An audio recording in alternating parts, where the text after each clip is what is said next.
in my third or fourth year at Macalester.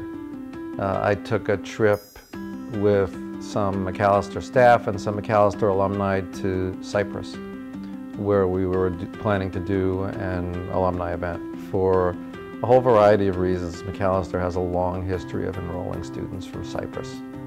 And as you probably know, Cyprus has for a long time been a divided country.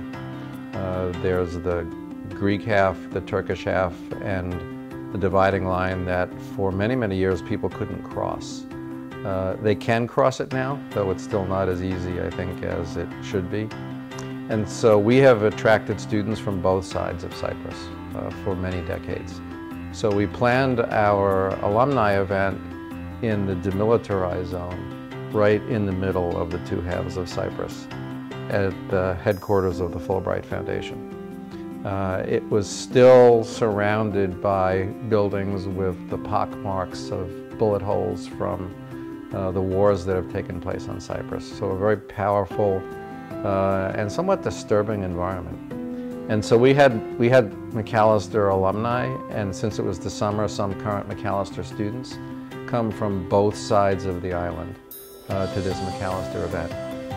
And the Greek Cypriots and the Turkish Cypriots, who on the island have a very tense relationship, were united by their connection to Macalester. And one of the current students who was there, a student from the Turkish side of the island, came up to me during the event and said, "I just want you to know that the first time in my life I ever spoke to a Greek Cypriot was at Macalester."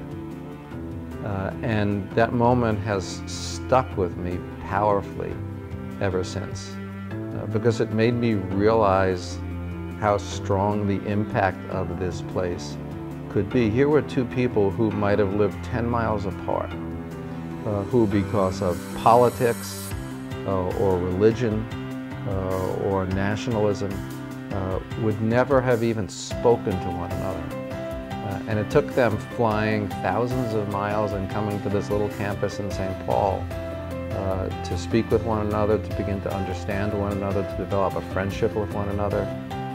That is the power of this place, and it is remarkable. And it was moving to me then, and more than a decade later, it remains moving to me now.